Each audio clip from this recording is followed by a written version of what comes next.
నవ్య news కి స్వాగతం। ఈ రోజు వార్తల్లోని ముఖ్యాంశాలు।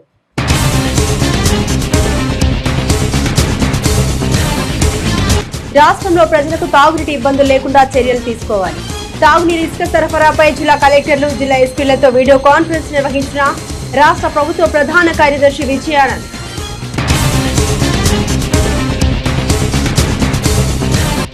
చీరాల ఓడరేవులో ప్రొబేషన్ మరియు ఎక్సైజ్ శాఖ అధికారుల దాడుల్లో గోవా రాష్ట్రానికి చెందిన మద్యం బాటిల్స్ గుర్తింపు, ఇరువురిని అదుపులోకి తీసుకున్న ఎక్సైజ్ పోలీసులు।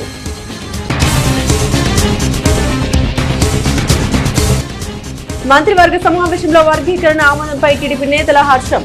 చీరాల టీడీపీ కార్యాలయంలో ఏర్పాటు చేసిన విలేకరుల సమావేశంలో ప్రభుత్వానికి కృతజ్ఞతలు తెలిపిన నాయకులు। అమరావతి సచివాలయం నుండి రాష్ట్ర ప్రభుత్వ ప్రధాన కార్యదర్శి విజయానంద్ తాగునీరు, ఇసుక సరఫరా, స్వచ్ఛ ఆంధ్ర, సోలార్ విద్యుత్ పరిశ్రమల స్థాపన తదితర అంశాలపై జిల్లా కలెక్టర్లు జిల్లా ఎస్పీలతో వీడియో కాన్ఫరెన్స్ నిర్వహించారు। కాగా జిల్లా నుండి కలెక్టర్ వెంకట మురళి సమావేశానికి హాజరయ్యారు।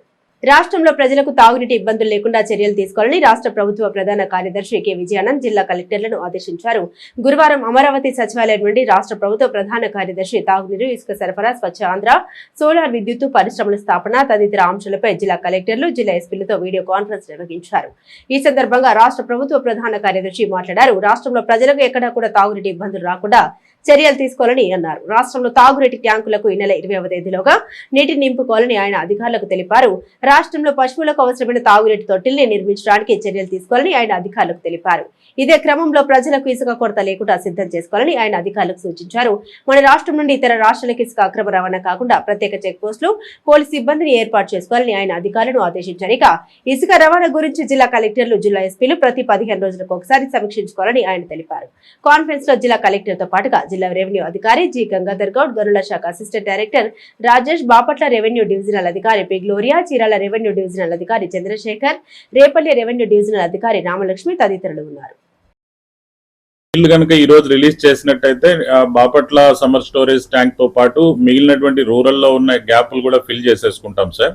సో సమ్మర్ కి ఇంకా ప్రాబ్లం ఉండదు। ఈఎన్సీ సార్ నమస్కారం సార్। నమస్కారం సార్। యాక్చువల్ గా 15th నుంచి మనము కృష్ణా ప్రకాశం బ్యారేజ్ నుంచి మనం డ్రింకింగ్ వాటర్ కి రిలీజ్ చేయడానికి యాక్షన్ తీసుకున్నాం sir. So we are drawing water from Chintala and supplying to Krishna district, Krishna eastern delta areas in the first instance sir, because we have closed the canals nearly some 40 days back. ఏంటంటే actual గా ఒక 1 week 10 days back మనము close చేసాం sir. Chirala మండలం ఓడరేవు గ్రామంలోని వైఎస్ఆర్ కాలనీలో Chirala probation మరియు ఎక్సైజ్ శాఖ అధికారులు చేపట్టిన దాడిలో పెద్ద మొత్తంలో గోవా రాష్ట్రానికి చెందిన మద్యం బాటిల్స్ అధికారులు గుర్తించారు। కాగా అక్రమంగా మద్యం నిల్వ చేసిన 2 వ్యక్తుల్ని ఎక్సైజ్ పోలీసులు అదుపులోకి తీసుకున్నారు। మద్యం బాటిల్స్ ను స్వాధీనం చేసుకున్నారు। ప్రభుత్వ నిబంధనలకు విరుద్ధంగా ఇతర రాష్ట్రాల మద్యం అలాగే ఎక్సైజ్ పాలసీలను అతిక్రమించి గొలుసు దుకాణాలు నిర్వహించిన శాఖపరమైన చర్యలు తప్పవని ప్రకాశం బాపట్ల జిల్లాల ఎన్ఫోర్స్మెంట్ అసిస్టెంట్ కమిషనర్ కె విజయ హెచ్చరించారు। చీరాల మండలం ఓడరేవు గ్రామంలోని వైఎస్ఆర్ కాలనీలో చీరాల ప్రొబేషన్ మరియు ఎక్సైజ్ శాఖ అధికారులు చేపట్టిన దాడిలో రాష్ట్రానికి చెందిన 55,000 రూపాయలు విలువ చేసే 550 మద్యం బాటిల్స్ ను అధికారులు గుర్తించారు। కాగా అక్రమంగా మద్యం నిల్వ చేసిన 2 వ్యక్తులను ఎక్సైజ్ పోలీసులు అదుపులోకి తీసుకున్నారు। మద్యం బాటిల్స్ ను స్వాధీనం చేసుకుని ఎక్సైజ్ స్టేషన్ కు తరలించారు। ఈ సందర్భంగా స్థానిక ఎక్సైజ్ శాఖ స్టేషన్ లో ఏర్పాటు చేసిన విలేకరుల సమావేశంలో ప్రకాశం బాపట్ల జిల్లాల enforcement assistant commissioner K Vijaya కేసు తాలూకా వివరాలను మీడియాకు వెల్లడించారు। ఈ దాడుల్లో Ongole enforcement CI Ramarao, Chirala excise CI Nageswararao, SI Srihari, enforcement SI Rajendra Prasad, 2 town ASI Venkateswarlu సిబ్బంది ఉన్నారు। చీరాల బైపాస్ రోడ్డులోని టీడీపీ కార్యాలయంలో స్థానిక టీడీపీ నేతలు విలేకరుల సమావేశం ఏర్పాటు చేశారు। ఈ సమావేశంలో పలువురు నేతలు వర్గీకరణ ఆమోదంపై హర్షం వ్యక్తం చేస్తూ ప్రభుత్వానికి కృతజ్ఞతలు తెలిపారు। ఎస్సీ వర్గీకరణకు రాష్ట్ర మంత్రి వర్గం ఆమోదించడం పట్ల చీరాలలోని పలువురు టీడీపీ నాయకులు హర్షాన్ని వ్యక్తం చేశారు। చీరాల బైపాస్ రోడ్డులోని టీడీపీ కార్యాలయంలో స్థానిక టీడీపీ నేతలు ఏర్పాటు చేసిన విలేకరుల సమావేశంలో పలువురు నేతలు ప్రభుత్వానికి కృతజ్ఞతలు తెలిపారు। డిఎస్సీతో పాటుగా ఇతర ప్రభుత్వ ఉద్యోగాలు, విద్యా సంస్థల్లో సీట్ల భర్తీ వంటి నియామకాల్లో వర్గీకరణ అమలు పరచడం ద్వారా అన్ని కులాలకు సమాన ప్రాతినిధ్యం వహిస్తుందన్నారు। టీడీపీ, జనసేన, బీజేపీ కూటమి ప్రభుత్వం తీసుకున్న నిర్ణయం పట్ల నేతలు హర్షం వ్యక్తం చేశారు। సీఎం చంద్రబాబు, ఉప ముఖ్యమంత్రి పవన్ కళ్యాణ్ కేంద్ర ప్రభుత్వం నుండి రిజర్వేషన్ వర్గీకరణకు అనుకూలంగా పార్లమెంట్ లో ఆమోదం తెలిపిన ప్రధాని నరేంద్ర మోదీకి ప్రత్యేకంగా ధన్యవాదాలు తెలిపారు। ఈ సమావేశంలో తెలుగుదేశం ఎస్సీ విభాగం నాయకులు వేటపాలెం మాజీ సర్పంచ్ అరుణ్ కుమార్, తెలుగు యువత నాయకులు సురేష్, టీడీపీ సీనియర్ నాయకులు ఎస్ రత్నం, సైమన్, జనసేన నాయకులు గూడూరు శివరాం ప్రసాద్, బీజేపీ నాయకులు రత్నం తదితరులు పాల్గొన్నారు। వర్గీకరణకు సంబంధించి ప్రెస్ మీట్ ఏర్పాటు చేయడం జరిగింది. నారా చంద్రబాబు నాయుడు గారు ఎస్సీ సామాజిక వర్గానికి సంబంధించి ఎస్సీలో ఉన్నటువంటి 59 కులాలకు సమన్వయం చేయాలన్న దృష్టితో ఎస్సీ వర్గీకరణని ముందుకు తీసుకెళ్లాలన్న కాన్సెప్ట్తో మన జరిగినటువంటి క్యాబినెట్ సమావేశంలో ఆర్డినెన్స్ తీసుకురావడం జరిగింది. ఈ ఆర్డినెన్స్ను త్వరలో బిల్లు చేసి అసెంబ్లీలో బిల్లు చేసి దాన్ని భవిష్యత్తులో ఎస్సీలో ఉన్నటువంటి 59 కులాలకు వారి వారి జనాభా నిష్పత్తి ప్రకారం వాళ్ళకి రిజర్వేషన్ ఫలాలు అందాలనే దృష్టితోటి ముందుకు తీసుకెళ్ళడానికి ప్రయత్నం జరుగుతూ ఉంది. ఉద్యోగం, విద్య, రాజకీయ అన్ని రంగాల్లో సమానంగా అవకాశాలు ఇచ్చినప్పుడు మాత్రమే సామాజిక న్యాయం జరుగుతుంది. ఈ సామాజిక న్యాయం సూత్రానికి కట్టుబడి ఎప్పుడు కూడా ఈ దేశంలో నడుస్తున్న పార్టీ ఏదన్నా ఉందంటే తెలుగుదేశం పార్టీ. ఎస్సీ వర్గానికి ఇచ్చిన రిజర్వేషన్లు మరి కూటమి ప్రభుత్వం ఎన్నికల వాగ్దానంలో ఎస్సీ వర్గీకరణ చేస్తామని చెప్పిన దాని విధానంగా మరి కేబినెట్లో ఎస్సీ వర్గీకరణకు అనుకూలంగా తీర్మానం చేయడం జరిగింది. ఈ పూర్వపరాల్లోకి వెళ్తే సుప్రీంకోర్టు ఇచ్చిన తీర్పు ప్రకారం ఎస్సీ వర్గీకరణ 3 విభాగాలుగా విభజించి రెల్లి ఉపకులాలకు కొంత శాతం, మాదిగ ఉపకులాలకు కొంత శాతం, మాల ఉపకులాలకు కొంత శాతం ఇచ్చిన మాట వాస్తవం. ఎస్సీ కులం వల్లకి సంబంధించి మరి 30 సంవత్సరాల పోరాటంలో సుదీర్ఘంగా ఎన్నో కష్టాలు పడి ఈరోజు మరి ఎస్సీ మాదిగ సమాజ వర్గానికి అన్యాయం జరుగుతుందనేది ఒక సుప్రీంకోర్టు నేతృత్వంలో దీన్ని అందరినీ సమాన భాగంతో మరి ఇవన్నీ ఏర్పాటు చేసి అందరికి హక్కులు కల్పించాలి, ఎవరికి అన్యాయం జరగకూడదనే ఉద్దేశంతో చంద్రచూడ్ నాయకత్వంలో మరి ధర్మాసనము మరి అనేక విధాలుగా పరిశీలించి కమిటీలు వేసి మరి ఈరోజు ఎస్సీ మాలలు కానీ మాదిగలు కానీ అంత సమానత్వంతో ఎవరికి అన్యాయం జరగకూడదనే ఉద్దేశంతో మరి ముఖ్యంగా మా భారత ప్రధానమంత్రి నరేంద్ర మోడీజీ గారికి ప్రత్యేకమైన ధన్యవాదాలు మాదిగ సమర్థిస్తారు. చరిత్రలో నేటి ముఖ్యమైన ఘటనలు ఒకసారి చూద్దాం.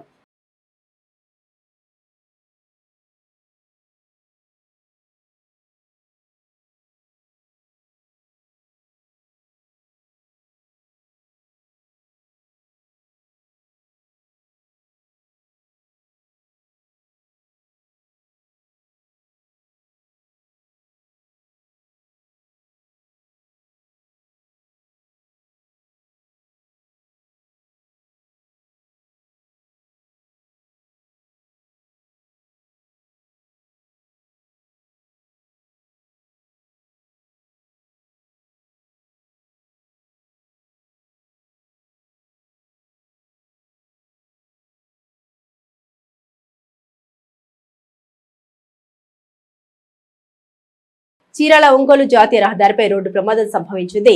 కొత్తపేట హాయ్ రెస్టారెంట్ సమీపంలో ఆగి ఉన్న ఆటోను వెనుక నుండి అశోక్ లేలాండ్ వాహనం ఢీకొట్టింది.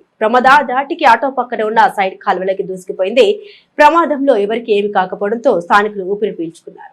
ఆగి ఉన్న ఆటోను వెనుక నుండి మరో వాహనం ఢీకొట్టడంతో ప్రమాదంలో ఆటో పక్కనే ఉన్న కాల్వలకి దూసుకుపోయిన ఘటన స్థానిక బైపాస్ రోడ్ లో వెలుగు చూసింది. ప్రమాద సమయంలో ఆటోలో ఒకే కుటుంబానికి చెందిన 4 పెద్దలు, 2 చిన్నారులు ఉన్నారు. కాగా ప్రమాద ధాటికి స్వల్ప గాయాలతో కుటుంబ సభ్యులు బయటపడ్డారు.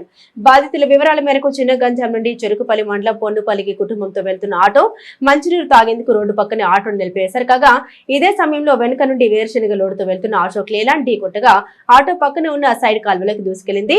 ఇదే క్రమంలో అశోక్ లేలాండ్ అదుపు తప్పి పడిపోగా వేరుశెనగ బస్తాలు రోడ్డుపై చెల్లాచెదురుగా పడిపోయాయి. ప్రమాదంలో స్వల్ప గాయాలతో బయటపడడంతో అందరూ ఊపిరి పీల్చుకున్నారు. ప్రమాద సమాచారం అందుకున్న పోలీసులు ఘటనా స్థలానికి చేరుకుని ఘటనపై వివరాలు సేకరించారు.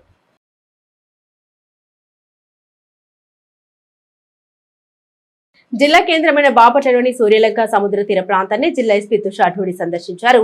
తీర ప్రాంతంలో పర్యాటకులు సంరక్షణపై చేపడుతున్న చర్యలపై ఆరా తీశారు. ఇదే క్రమంలో తీరంలో విధులు నిర్వర్తిస్తున్న పోలీసు సిబ్బందికి గజ ఈతగాళ్లకు విధి నిర్వహణలో అవలంబించాల్సిన విధి విధానాలపై పలు సూచనలు చేశారు. సముద్ర తీరంలో నిఘా కోసం యాత్రికుల భద్రత నిమిత్తం డ్రోన్లను వినియోగిస్తున్నామని బాపట్ల జిల్లా ఎస్పీ తుషార్ ఢూడి తెలిపారు. డ్రోన్ ఎగురవేసి సూర్యలంక సముద్ర తీర పరిసరాలను పరిశీలించారు. విధులు నిర్వర్తించే పోలీసు సిబ్బందికి గజ ఈతగాళ్లకు విధి నిర్వహణలో అవలంబించాల్సిన విధి విధానాలను క్షుణ్ణంగా వివరించారు. ప్రస్తుతం వేసవి సెలవులు కావున ఎక్కువ సంఖ్యలో యాత్రికులు సూర్యలంక సముద్ర తీరానికి విహారయాత్రలకు వస్తుంటారన్నారు. దాన్ని దృష్టిలో పెట్టుకుని సముద్రంలో లోతుకు వెళ్తున్న యాత్రికులను అడ్రసింగ్ సిస్టమ్ ద్వారా ఎప్పటికప్పుడు హెచ్చరిస్తూ ఉండాలన్నారు. గజ ఈతగాళ్లు పోలీసు సిబ్బంది లైఫ్ జాకెట్స్, లైఫ్ బాయిలను ధరించి అప్రమత్తంగా ఉండాలన్నారు. ఎవరైనా యాత్రికులు అనుకోకుండా ప్రమాదానికి గురైతే వేగంగా స్పందించి సముద్రంలోకి వెళ్లి వారిని రక్షించాలన్నారు. అత్యవసర పరిస్థితుల్లో యాత్రికులు మెరుగైన చికిత్స నిమిత్తం వైద్యశాలకు తరలించేందుకు అంబులెన్స్ అందుబాటులో ఉంచుకోవాలన్నారు. సూర్యలంక బీచ్ పరిసరాల్లోని బహిరంగ ప్రదేశాల్లో మద్యం సేవించకుండా ఇతర అసంఘిక కార్యకలాపాలు జరగకుండా పోలీసు గస్తీ ముమ్మరం చేయాలన్నారు. నేటి వాతావరణ సమాచారాన్ని ఓసారి పరిశీలిద్దాం. రాష్ట్రంలో భిన్నమైన వాతావరణ నేపథ్యంలో ప్రజలు అప్రమత్తంగా ఉండాలని విపత్తుల నిర్వహణ సంస్థ తాజాగా హెచ్చరికలు జారీ చేసింది. బుధవారం కోస్తా రాయలసీమలో పలుచోట్ల పిడుగులు ఎదురుగాలులతో కురిసిన వర్షాలు కురిశాయి. రాత్రి 8 గంటల వరకు అనకాపల్లి జిల్లా చిడికాడలో 425, తిరుపతి జిల్లా పూలతోటలో 41 మిల్లీమీటర్ల వర్షపాతం నమోదైంది. ఇక గురువారం ఏప్రిల్ 17వ తేదీ కూడా చిత్తూరు, తిరుపతి, ఉత్తరాంధ్ర జిల్లాలో పిడుగులతో కూడిన తేలికపాటి నుండి మోస్తారు వర్షాలు కురిసే అవకాశం ఉన్నట్లు పేర్కొంది. ఓవైపు వర్షాలు కురుస్తుంటే మరోవైపు రాష్ట్రంలోని కొన్ని జిల్లాలో గరిష్ట ఉష్ణోగ్రతలు నమోదయ్యాయి. బుధవారం కర్నూలులో 40.7, నంద్యాల జిల్లా గోస్పాడు, శ్రీ సత్యసాయి జిల్లా కనగానపల్లిలో 40.4 డిగ్రీల మేర పగటిపూట గరిష్ట ఉష్ణోగ్రతలు నమోదయ్యాయి. వేటపాలెం మండలం దేశాయపేట పంచాయతీ ఆమదగిరి పట్టణంలో ఇటీవల మహాత్మా గాంధీ ఉపాధి హామీ పథకం కింద అధికారులు సీసీ రోడ్డు నిర్మించారు. అయితే ఇప్పుడు ఈ రోడ్డు నిర్మాణమై అక్కడ హాట్ టాపిక్ మారింది. గ్రామాన్ని అభివృద్ధి చేసే టాపిక్ ఏంటబ్బా అనుకుంటున్నారా? ఇక్కడే మరి ట్విస్ట్ ఉంది. అదేంటి అనుకుంటున్నారా? అయితే ఈ రోడ్డు పంచాయతీ ఏంటో, అంతలా వార్తలు నిలిచేలా అక్కడ ఏం జరిగిందో ఓ లుక్కేద్దాం. ఇదిగో ఇక్కడ మీరు చూస్తున్నది నిజమేనండోయ్. ఇంతకీ మీకు ఈ వీడియో చేసినాక ఓ డౌట్ రావచ్చు, రోడ్లో కారుందా లేక కారే రోడ్డు కిందకి వచ్చిందా అని. ఇదే మరి ఈ రోడ్డు నిర్మాణమై ఈ కారుని వార్తల్లో కొక్కేలా చేసింది. వేటపాలెం దేశాయపేట పంచాయతీ ఆమోదగిరి పట్టణంలో ఇటీవల 4.10 లక్షలతో మహాత్మా గాంధీ ఉపాధి హామీ పథకం కింద సీసీ రోడ్డు నిర్మించారు. రోడ్డు నిర్మాణంలో ఏమైనా అడ్డు వస్తే తొలగించి ఆపై రహదారి నిర్మించాల్సిన అధికారులు, కాంట్రాక్టర్లు అందుకు విరుద్ధంగా వ్యవహరించారని ఆరోపిస్తున్నారు. బాధితుడు రూపానంద్ అంతేనా, తన సొంత స్థలంలో సైతం రోడ్డు నిర్మాణం చేపట్టారంటున్నారు. ఈ రోడ్డు నిర్మాణంతో తన కారు పూర్తిగా దెబ్బతిందని ఆవేదన వ్యక్తం చేస్తున్నారు. అధికారుల తీరుతో తనకు చాలా నష్టం జరిగిందని, సంబంధిత అధికారులపై చర్యలు తీసుకోవాలని పోలీసులకు సైతం ఫిర్యాదు చేశారు. ఇదిలా ఉండగా అధికారులు మాత్రం మరోలా చెబుతున్నారు. ఎప్పటి నుంచో స్థానికంగా రోడ్డు నిర్మించాలనే డిమాండ్ ప్రజల నుంచి ఉందని, ఏడాది నుంచి ఆ కారు అక్కడే ఉందని, తీయాలని యజమానికి ఎన్నోసార్లు చెప్పినా పట్టించుకోలేదన్నారు. గత ఏడాది ఈయన వల్లే రోడ్డుకు నిధులు మంజూరైనా వెనక్కి వెళ్లాయన్నారు. కారు ఉంచిన స్థలం తనదేనని అతను చెప్తున్నాడని అన్నారు. ఇప్పటికే పనులు ఆలస్యం కావడం వల్ల కాంట్రాక్టర్ రోడ్డు నిర్మించారని తెలిపారు. ఈ విషయం ఇప్పుడే తన దృష్టికి వచ్చిందని విచారిస్తానని స్పష్టం చేశారు.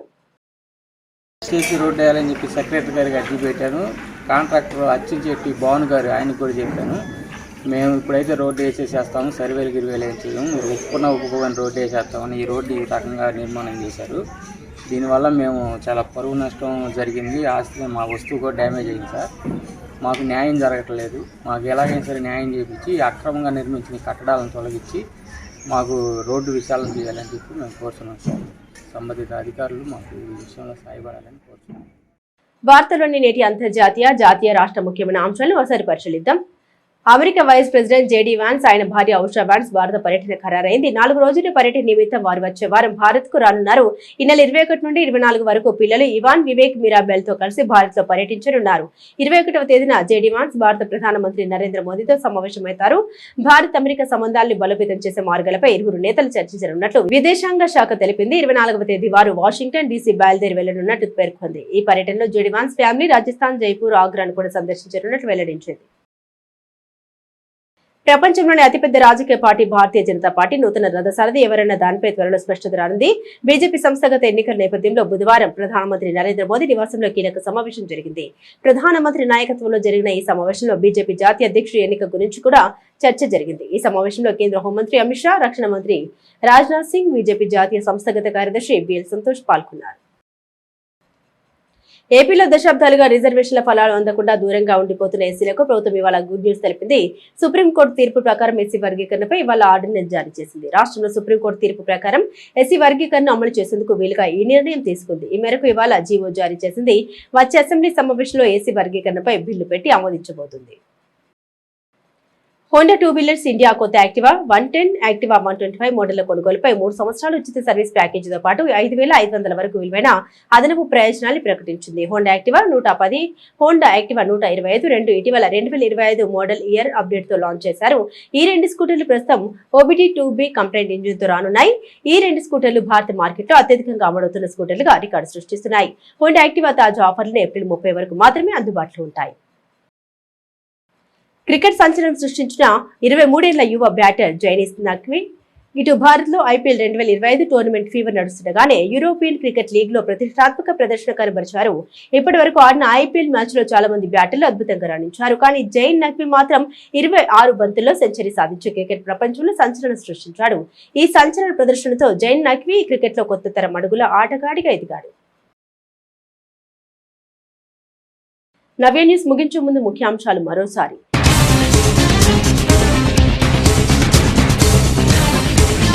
రాష్ట్రంలో ప్రజలకు తాగునీటి ఇబ్బందులు లేకుండా చర్యలు తీసుకోవాలి. తాగునీరు ఇసుక సరఫరాపై జిల్లా కలెక్టర్లు, జిల్లా ఎస్పీలతో వీడియో కాన్ఫరెన్స్ నిర్వహించిన రాష్ట్ర ప్రభుత్వ ప్రధాన కార్యదర్శి విజయానంద్.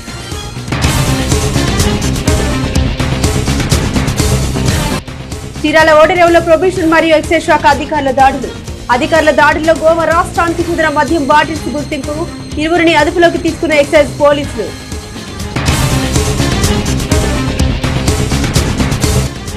మంత్రివర్గ సమావేశంలో వర్గీకరణ ఆమోదంపై టీడీపీ నేతల హర్షం.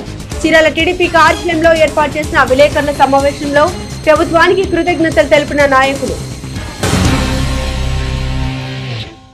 నవీ న్యూస్ ఇంతటితో సమాప్తం. నమస్కారం.